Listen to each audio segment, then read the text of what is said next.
I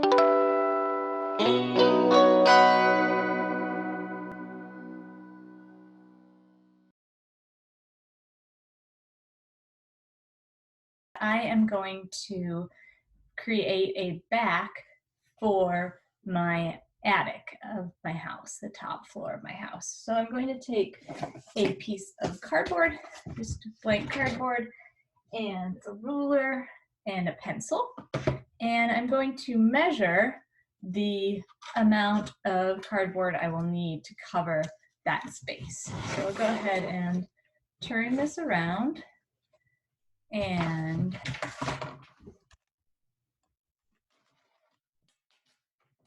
measure the top here where it comes together.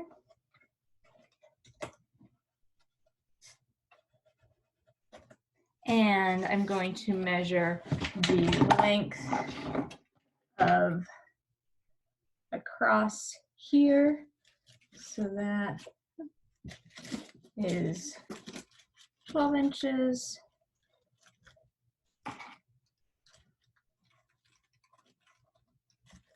And then 2 more inches, so that's going to be 14. And this is about 6.5. So I will come down now with on my piece of cardboard, and I'm going to come down to, so 6.5 from the center here is right there. That's that little mark. And then I will do 7 inches on each side to create the 14 there.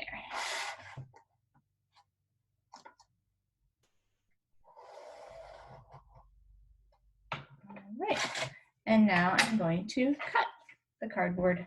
And before I do that, actually, I want to create this angle here. So from the top there to here, and from here to here.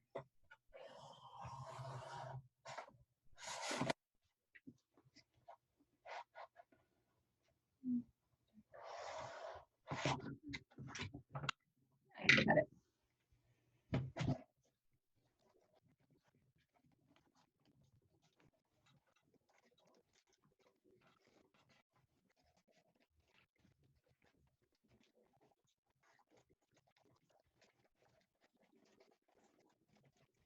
And that should fit right in there nicely.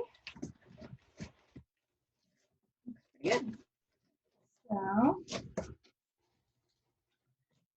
I am going to attach this piece right here, and then I will have a nice back to the roof there. And what I'm going to do before I do that is I'm going to glue a little more tissue paper onto here so that I have the back that matches with the rest of the back of it. And so I'm just going to look for a nice piece of tissue paper that will cover it. And it might be that I have to use more than one piece to cover it. Right now I'm looking at some scraps. I don't really want to cut up a whole new piece of paper, but looks like this piece here will fit very nicely there.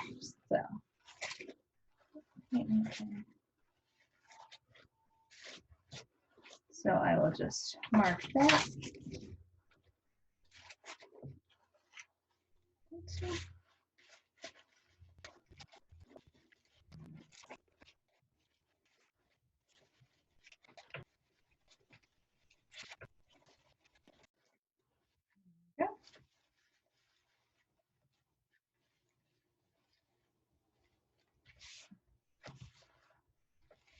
And I'm going to leave a little bit at the bottom rather than at the top, because then I can make sure it connects to the back.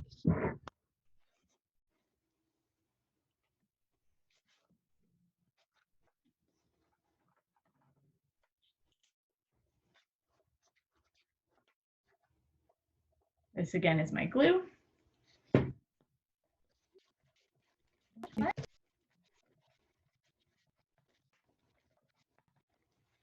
you accidentally get some glue on the paper, that's okay. Again, it'll give it a little texture if it has different amounts that are glued differently.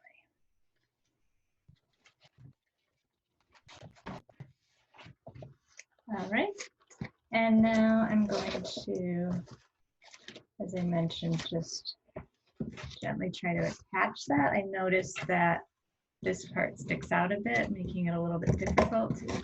So I'm going to add back.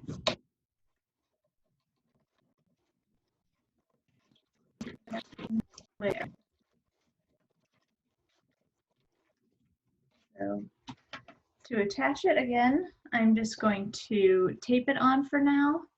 You can also use hot glue, and I will be using hot glue later on, but one thing I want to say about hot glue is that it can get very hot. So if you are a kid who is working on this project, make sure you have an adult to help in using the hot glue, and always make sure that you unplug the hot glue gun at the end of when you are working, or if you're not using it for a period of time.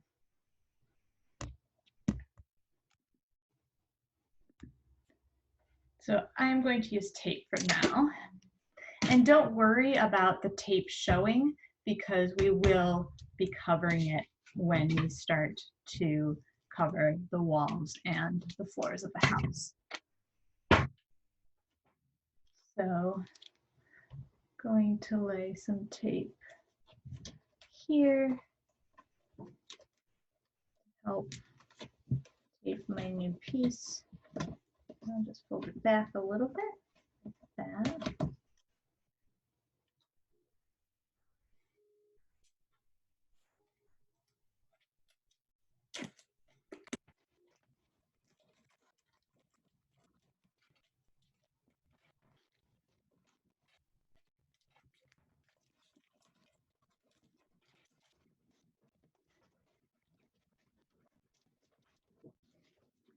I can reach in from the inside to fix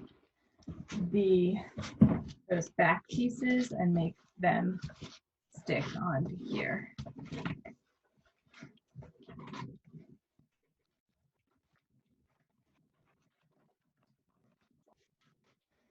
And now my dollhouse has a attic that just juts out slightly, and I think if I glue this paper down, it'll make that less obvious.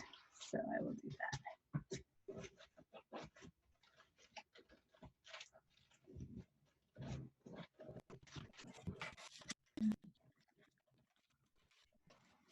So now I am actually ready to start decorating, which is the fun part.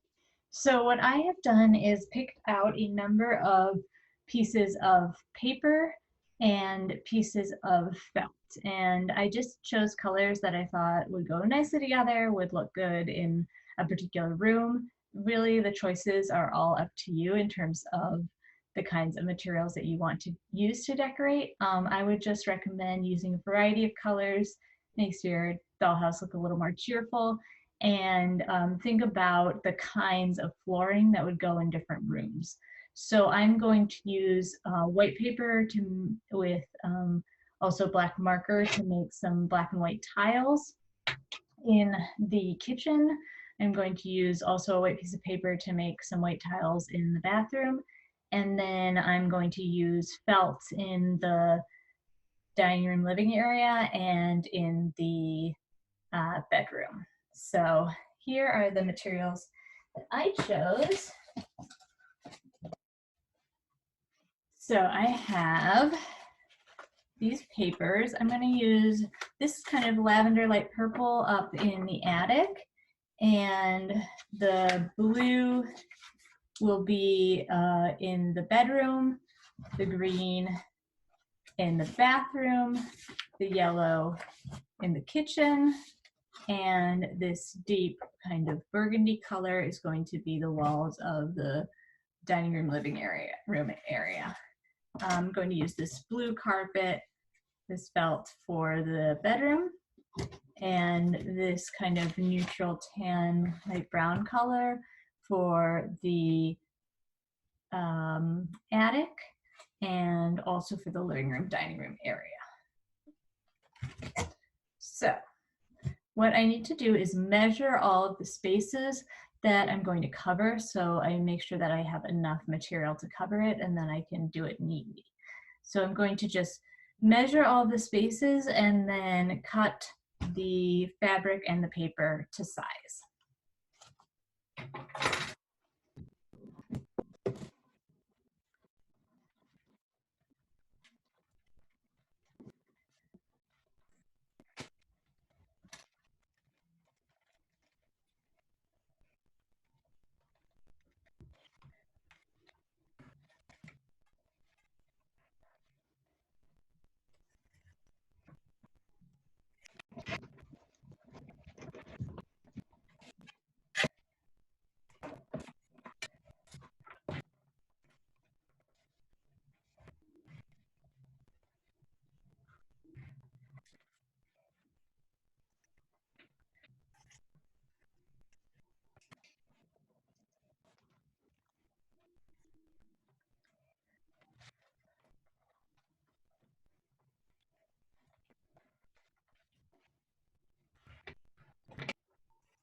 Now for my bedroom, I have a piece of fabric that is pretty much the right size, but it's missing a little bit up here. I've used that as a scrap for another project I was working on. So that's okay, because what I'm going to do is I'm going to put a piece of furniture that covers at least that amount in the bedroom. So I'll just know to put either a dresser over that or the bed or some other piece of furniture when I place that. I'm going to also put it toward the back so it's less obvious. And you can see otherwise that fits nicely in the space. So now I have the rugs carpeting done for all but 2 of the rooms, and I'm actually not going to use carpeting on those 2 rooms because those are the kitchen and the bathroom. And as I mentioned, I want to make those look like tile. So what I'm going to do for that is I'm going to take white paper and measure out with my ruler even amount so that it looks like it has tiles laid across it. So here I have white paper, and I'm going to measure out, and I've decided that for my kitchen tiles, I want them to be kind of the larger tiles. I'm saying that the scale of my dollhouse is about 12:1, so that means that what would be a full foot in real size is going to be 1 inch in the dollhouse. So if I make tiles that are 1 inch, that would be tiles that are about 1 foot by 1 foot. And that seems like a reasonable amount. If you want them to be smaller, you could always make them smaller, either 1/2 inch, or you can measure in centimeters. The kitchen tiles I'm going to do a design with, so I am going to make those a little bit smaller. So I'm just going to measure this out. I want to be careful in the measurements so that it stays even and it really looks nice. This is something you shouldn't rush while you're doing. Just take your time. This is a project you could do while you're watching or listening to something.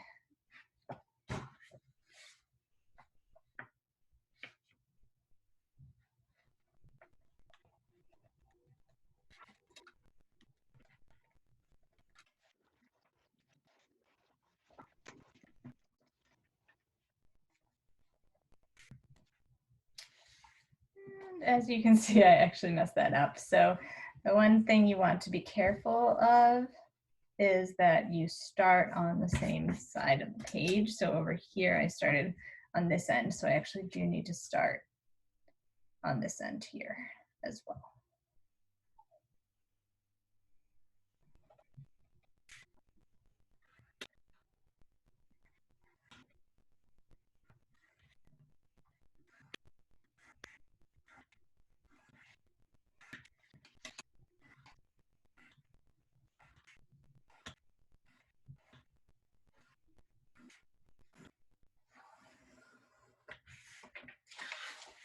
So there I have a tiled floor, and I'm going to place that in my bathroom. And I actually tiled the entire paper because I wanted to make sure that I have enough, and I can always cut off any of the parts that didn't turn out as well. So the edges, often those are where I marked my inches to start, and those might be a little bit messier. You can kind of see here, they're a little messier than the rest of the page.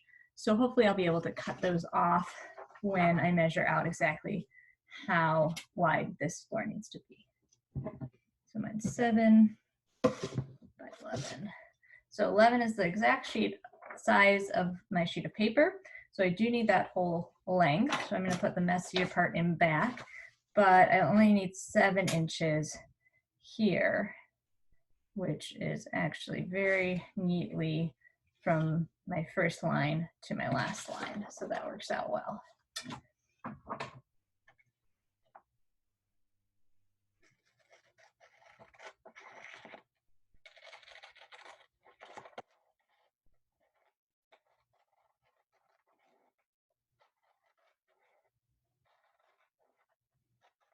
Just beyond it, because you can always cut more, but you can't cut less.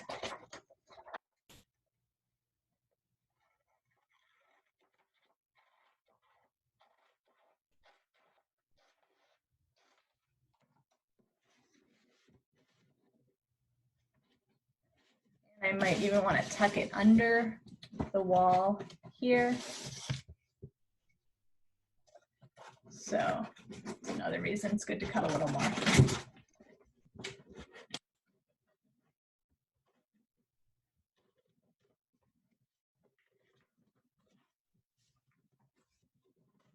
Oh.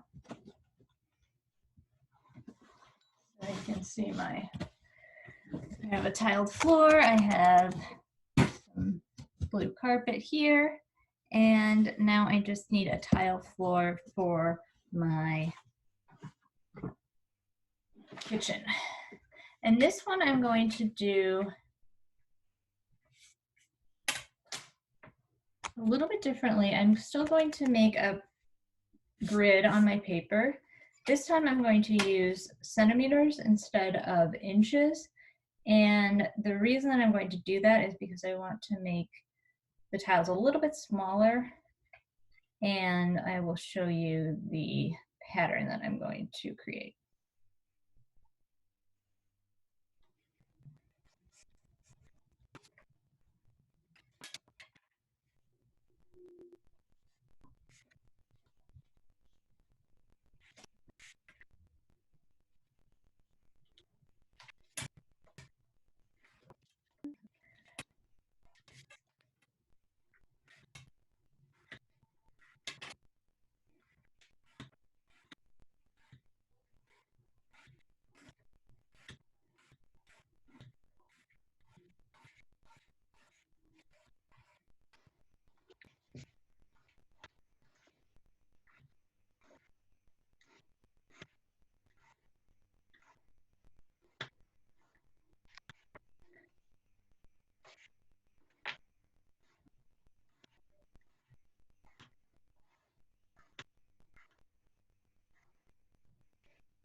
So I have this tile, and I could just leave it this way, but I actually think it would be fun to add a little bit of black detail into here.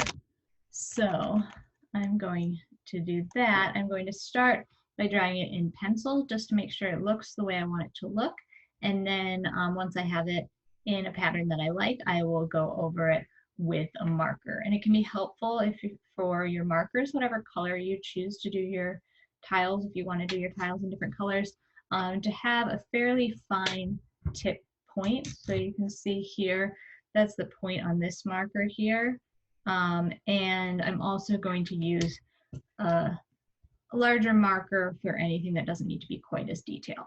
But it's good to have the combination, especially the really thin one for very small details. It's also good to have a scrap piece of paper.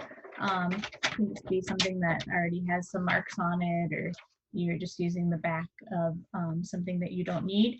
But it's good to put that underneath when you do get to the step of drawing with marker, because that way you don't have to worry about the marker leaking through and damaging your surface underneath your paper.